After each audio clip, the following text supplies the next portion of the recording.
तो आप कब से हैं राजनीति में? मैं राजनीति में स्टूडेंट लाइफ से हूँ, क्योंकि मैं अपनी यूनिवर्सिटी में प्रेसिडेंट था ट्वाइस। और जिस साल मैं यूनिवर्सिटी छोड़ रहा था तभी मुझे चरण सिंह जी ने बुलाया, और चरण सिंह जी के तब 30 MLA छोड़ गए थे। किस साल की बात है? ये दैट इज़ 1973। तो उन्होंने कहा सतपाल देखो बेईमान, मैंने पार्टी बनाई थी किसानों की, मुझे छोड़ दिया। मेरा हाथ पकड़ के उन्होंने बड़ा इमोशनल होकर कहा कि तुम इस पार्टी को संभालो, किसानों की पार्टी है, और किसी से बात मत करो। अभी जाके मेरी मीटिंग है शाम को 5 बजे जिम खाना में, उससे पहले अनाउंस कर दो तुम मेरे साथ हो, और किसी से मत मशवरा। जैसे उन्होंने कहा था वैसे ही किया, और नेक्स्ट डे आ गया कि मैं उनके साथ हूँ। उन्होंने सारी पार्टी मुझे सौंप दी, जनरल सेक्रेटरी बना दिया। उसके बाद उन्होंने MLA लड़ाया, तो मैं 26 साल की उम्र में 74 में MLA हो गया। फिर राज्यसभा का मेंबर हुआ, 2 बार लोकसभा का हुआ, मिनिस्टर हुआ, और अब गवर्नर हुआ। तो तब से लड़ाई झगड़ा कुछ ना कुछ चलता रहता है, बट होल टाइम पॉलिटिक्स में आ गया, फिर प्रैक्टिस वगैरह नहीं कर पाया। तो कैसे थे वो चरण सिंह? चरण सिंह जी वो अच्छे थे। तो उनकी दिक्कत क्या थी कि उनको किसी भी तरह प्राइम मिनिस्टर बनने का एक सपना देखते थे वो। हाँ। तो उसमें उन्होंने इधर उधर किया, और वो कल्चर्ड, ईमानदार, बहुत स्वीट आदमी थे। बट ये मतलब हमारे जो पॉलिटिशियंस है, काफ़ी लोगों को ये हो जाती है कि बस बनना ही बनना है। हाँ, मतलब सब कुछ कॉम्प्रोमाइज़ करके बनना है। मैं आपको कह रहा हूँ, आपकी पूरी जो स्ट्रेंथ है जो किसी के पास नहीं है, वो ये है कि मुझे कुछ नहीं चाहिए। इससे सामने वाले सब खलास हो जाते हैं। बट ये होता क्यों है कि मतलब इतनी इम्पेशेंस हो जाती है कि बस हर हालत में ही, मतलब काफ़ी पॉलिटिशियंस ऐसे होते हैं। आज़ादी के फौरन बाद तो राजनीति एक तरह से कर्तव्य था, और लोग करते थे उसको उस तरह। फिर ये प्रोफेशन हो गया, और अब ये बिजनेस हो गया है। आप जम्मू कश्मीर में जब थे जी, मतलब बड़ा कॉम्प्लिकेटेड टाइम था, बहुत कॉम्प्लिकेटेड। उसके बारे में आपकी क्या राय है? क्या मेरी ये राय है कि जम्मू कश्मीर को आप ज़बरदस्ती या फौज से ठीक नहीं रख सकते हैं। वहाँ के लोगों को जीत के आप कुछ भी कर सकते हैं, और वहाँ के लोग एमिएबल हैं। ऐसा नहीं कि इम्पॉसिबल है, मैंने तो देखा, मैंने उनको अपने साथ किया। आपने अंदर से डिटेल से देखा, सोल्यूशन वहाँ किस बेसिस पे आएगा? इमीडिएटली तो उनकी स्टेटहुड वापस करना चाहिए। उनको इतना 370 नहीं चुभा जितनी स्टेटहुड लेकर यूनियन टेरिटरी बनाना चुभा। और यूनियन टेरिटरी इन्होंने किस लिए बनाया, जो मुझे लगता है, मुझे नहीं बताई वो बात, इनको ये अंदाज़ा था कि पुलिस रिवोल्ट कर जाएगी, जबकि ऐसा नहीं था। पुलिस इतनी फेथफुली रही भारत सरकार के साथ कि ईद का महीना था, एक एक सिपाही ने छुट्टी भी नहीं मांगी, वहीं लाइन में रहे। तो एक तो स्टेटहुड और उनका प्रॉमिस भी है अमित शाह का हाउस में, उसको इमीडिएटली वापस करना चाहिए, और फिर इलेक्शन करा देने चाहिए।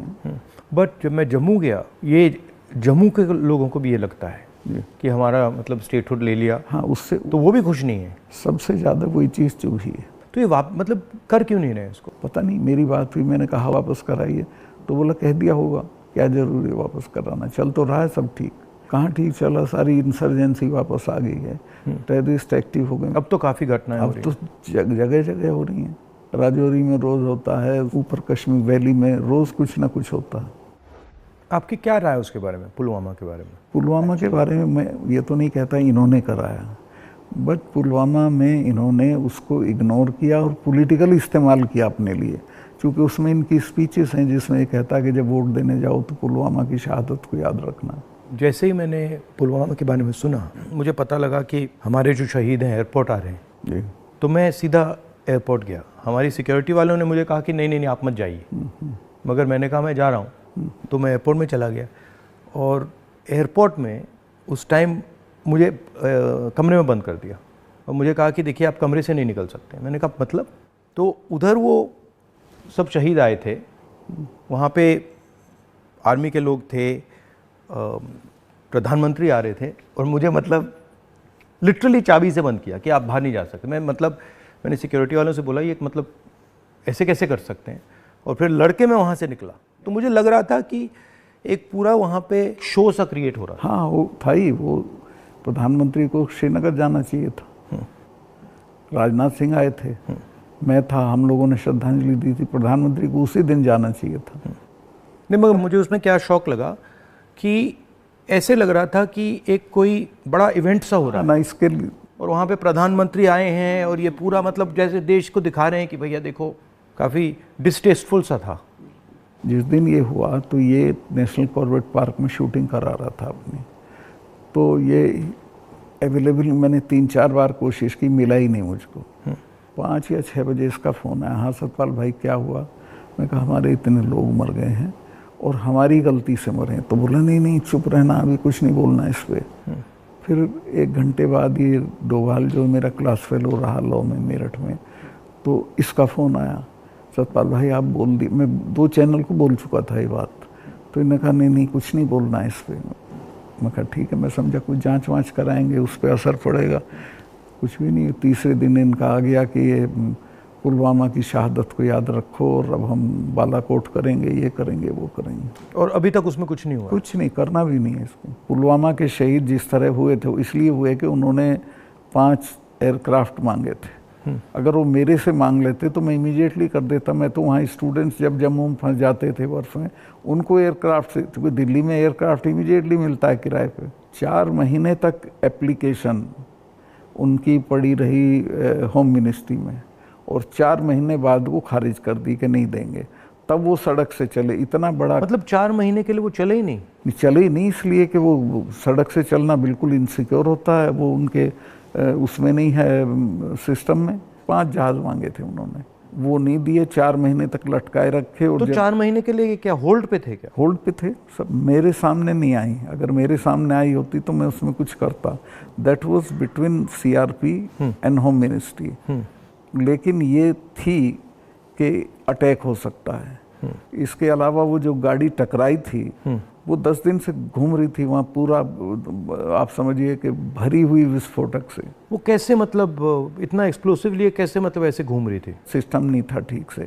और जब मैं गया हूँ फिर पुलवामा होने के बाद, तो जो 10 किलोमीटर का स्ट्रेच है उसमें लगभग 8-10 लिंक रोड मिलती हैं।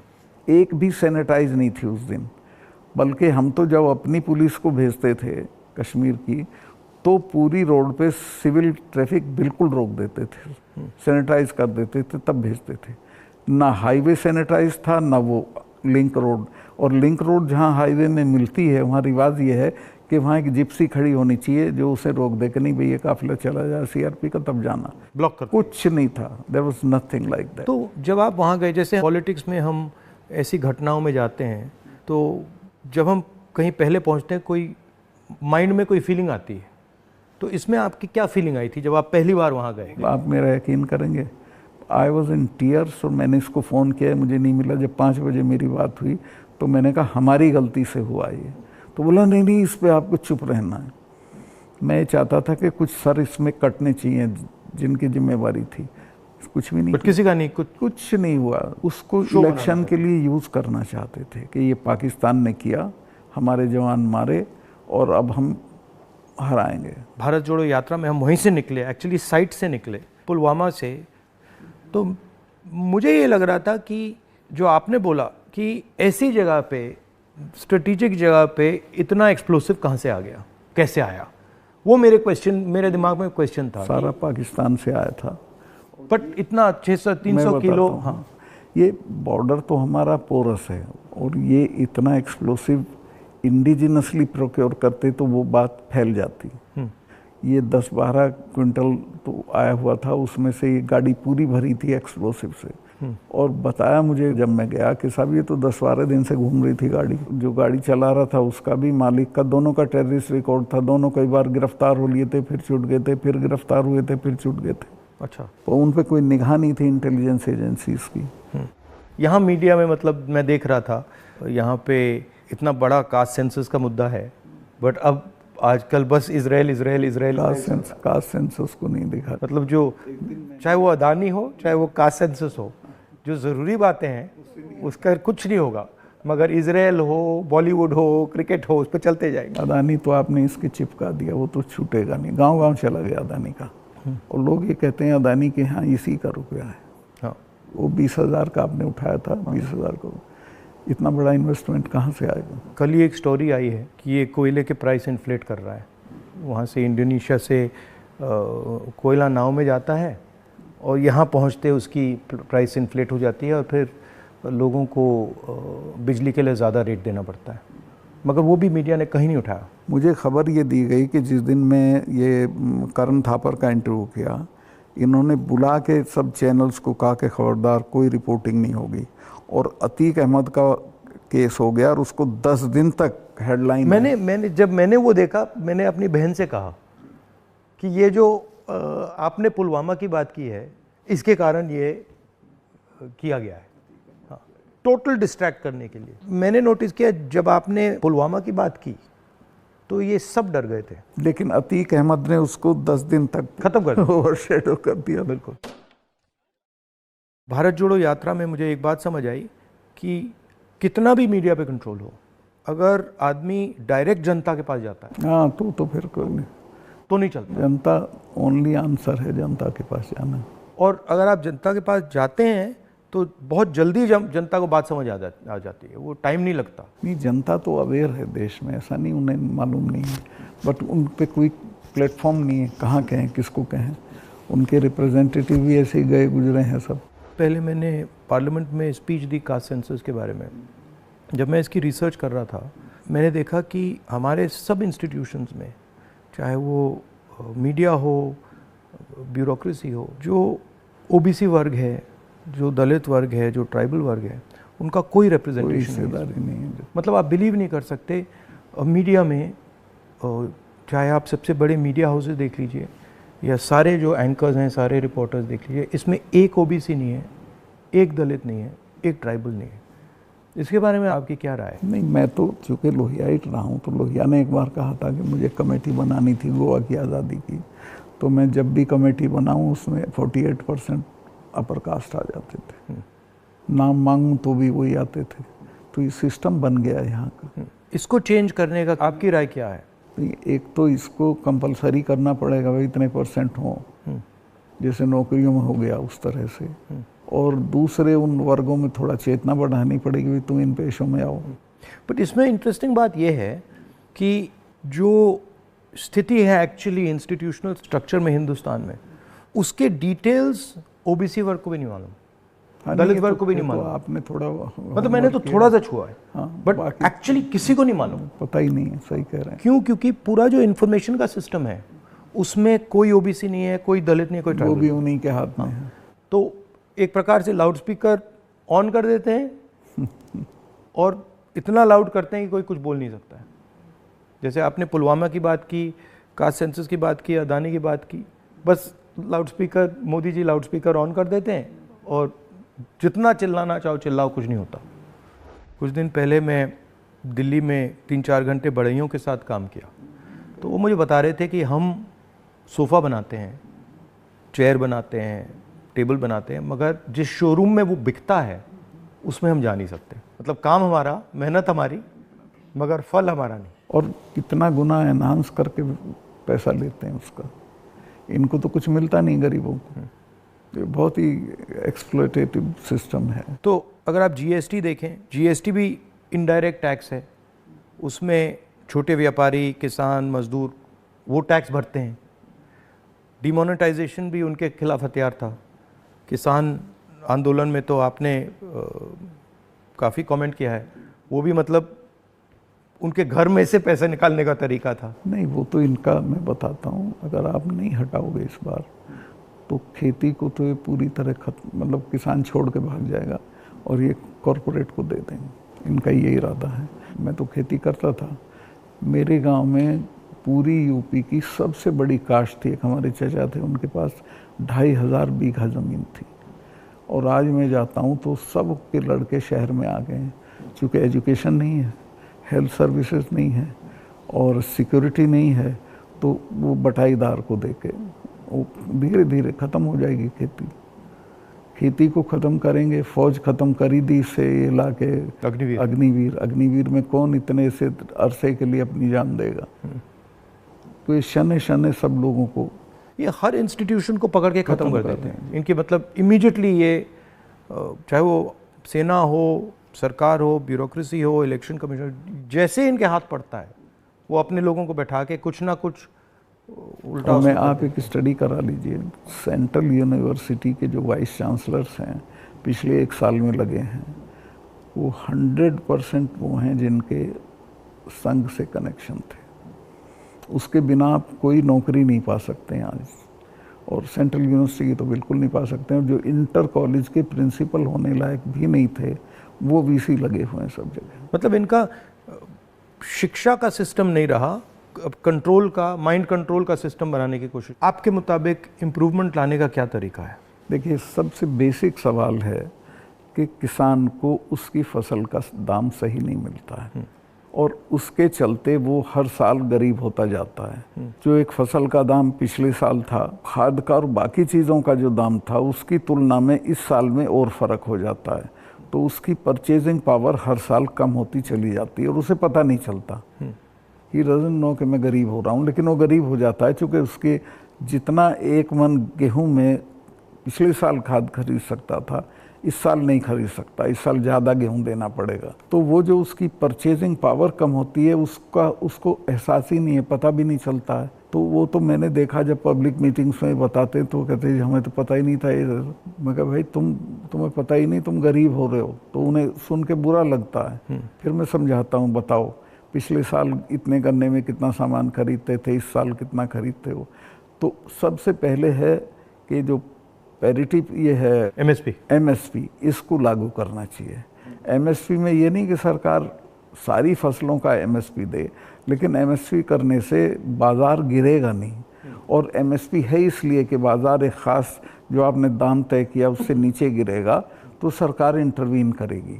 और ये पंडित जी के ज़माने से जो नागपुर सम्मेलन में जवाहरलाल जी ने कराया था ये, कि हम इंटरवीन करेंगे और ख़रीद लेंगे। तो एमएसपी का लागू होना बहुत ज़रूरी है। और एमएसपी पे इन्होंने किसानों से धोखा किया। जब किसान कानून वापस लिए तो कहा था हम एमएसपी करेंगे, और आज तक नहीं किया। वो क्यों नहीं किया? क्योंकि अडानी ने बड़े बड़े गोदाम बना दिए, फसलें एक दाम पे खरीद ली, अगले साल उनके दाम बढ़ जाएंगे, वो बेचेगा। एमएसपी होगा तो किसान इनको सस्ते दाम पे नहीं देगा। तो एमएसपी का होना सबसे ज़्यादा ज़रूरी है। फिर जो उसके लिए आप खाद, बिजली, पानी जो भी सरकार देती है, उसके दामों पे कंट्रोल करना पड़ेगा, वो बेतहाशा ना हो, ताकि वो जो मैंने बताया जो फ़र्क रहता है खरीद बेच का, वो ना हो। जो आप कह रहे थे, ये जो अदानी जी हैं, इन्होंने पूरा जो स्टोरेज का इंफ्रास्ट्रक्चर है अपने हाथों में ले लिया है। इसका इफ़ेक्ट मैंने जम्मू कश्मीर में देखा, इसका इफ़ेक्ट हिमाचल में दिखता है, अलग अलग स्टेट्स में, हरियाणा, पंजाब में। हरियाणा में तो पानीपत में बड़े बड़े गोदाम बना दिए। तो पूरा मतलब इस जो स्टोरेज का इंफ्रास्ट्रक्चर ये कैप्चर कर लिया है।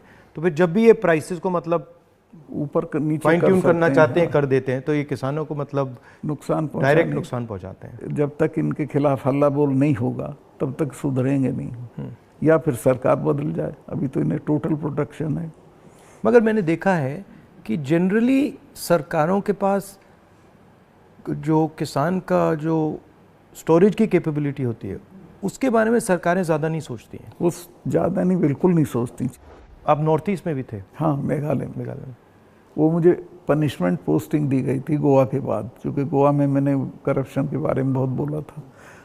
लेकिन वो अच्छी गोवा से हटा दिया गया। हाँ, गोवा से हटा के नॉर्थ ईस्ट भेज दिया गया था। तो कश्मीर से हटाया, फिर गोवा से हटाया, फिर मतलब सब जगह 5 तबादले किए इन्होंने मेरे, जैसे सरकारी कर्मचारी के करते हैं। तो नॉर्थ ईस्ट बेटर था, वहाँ 12 ज़िले थे, गोवा में 2 ज़िले थे। और मेघालय बहुत अच्छी जगह है, कोई झगड़े टंटे की नहीं है, रिलैक्स लोग हैं। जी हाँ, रिलैक्स अच्छे लोग हैं। संगमा साहब का लड़का चीफ मिनिस्टर था, तो उससे बहुत बढ़िया रिलेशनशिप रही, कोई दिक्कत नहीं हुई मुझे। तो मणिपुर के बारे में क्या राय है आपकी? वहाँ मतलब पूरा फेल्योर है सरकार की। चीफ मिनिस्टर जा नहीं सकता, कुछ कर नहीं सकता, लेकिन उसको अभी तक हटा नहीं रहे हैं। ये जम्मू एंड कश्मीर का भी ऐसे ही प्रयोग करते हैं, पंजाब का भी ऐसे ही प्रयोग करते हैं, मणिपुर का भी ऐसे ही प्रयोग करते हैं। मैं गया मणिपुर में, वहाँ जो आप कह रहे हैं बिल्कुल सही है, वहाँ कोई कंट्रोल नहीं था। पूरी क्राउड निकल आई थी। आप ये कोई कंट्रोल ही नहीं था, मतलब बिल्कुल एक स्टेट बचा ही नहीं है, 2 स्टेट बन गए हैं, एक इस तरफ और दूसरा दूसरी तरफ। नॉर्थ ईस्ट सेटल्ड था, इन्होंने डिस्टर्ब कर दिया।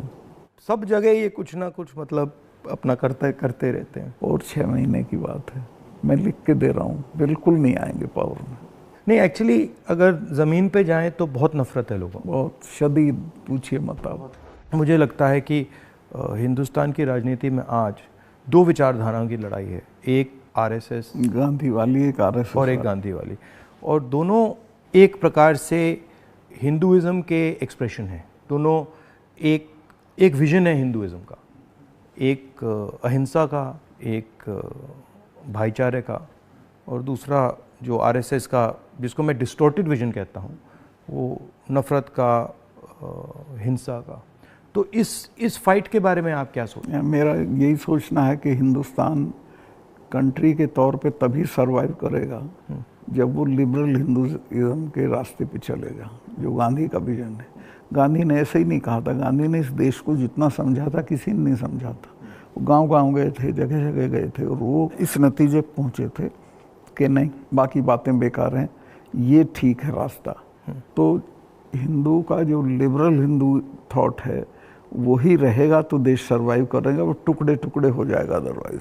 और ये कोई राजनीतिक बात नहीं है, मुल्क के अस्तित्व के लिए ज़रूरी है कि हम मिलजुल के रहें, एक दूसरे के साथ रहें, झगड़ा ना करें।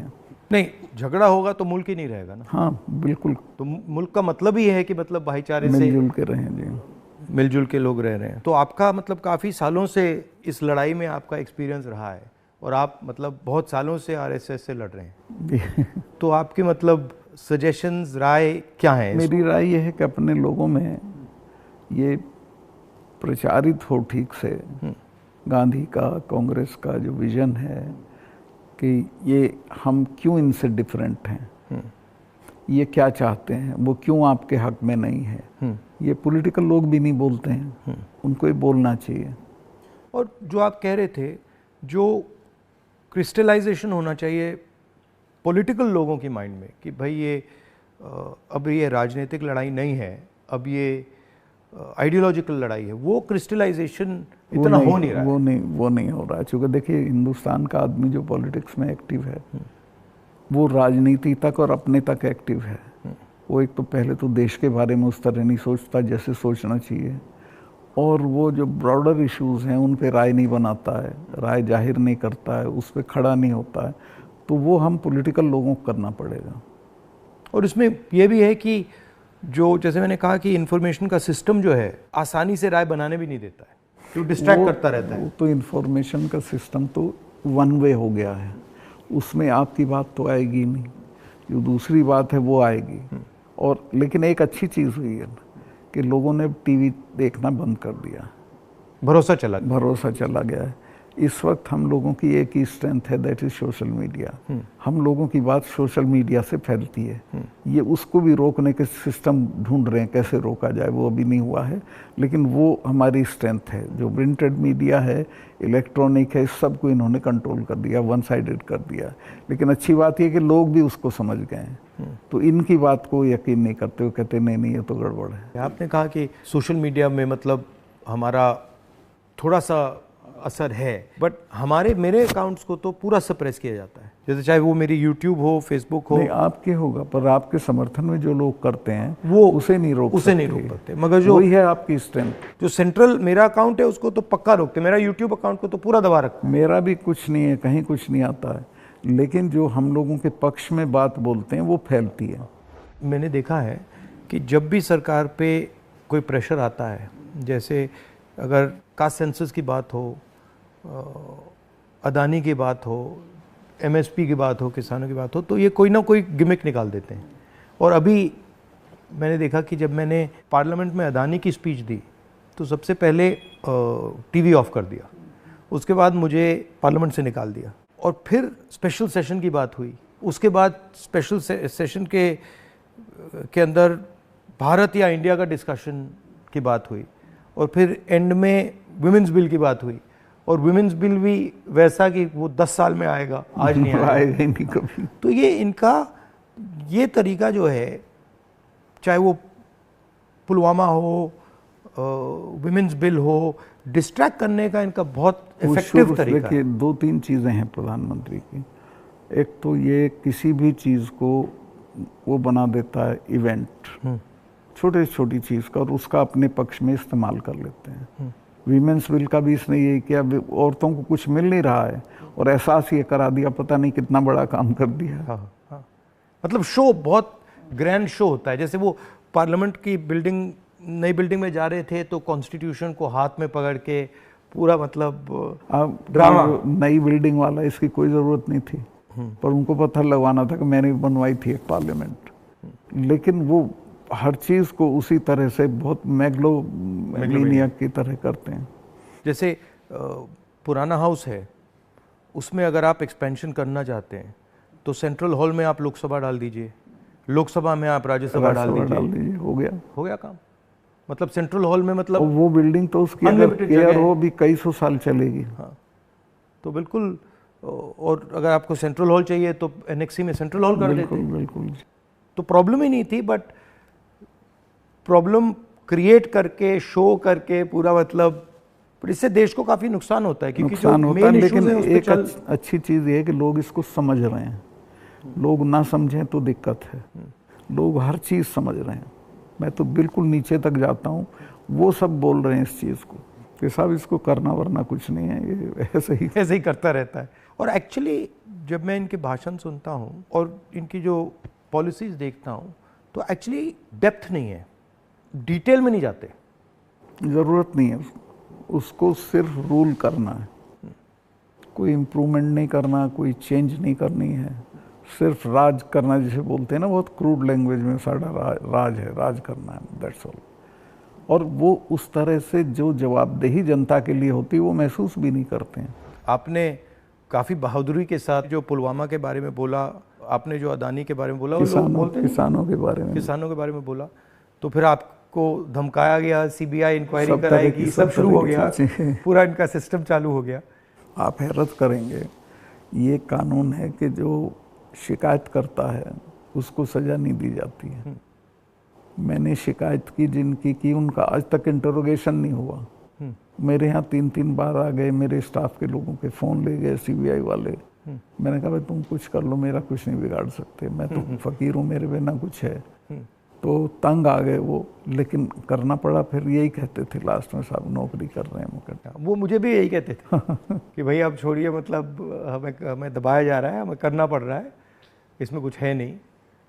उनकी भी मजबूरी है, उनकी मजबूरी है, क्या करें।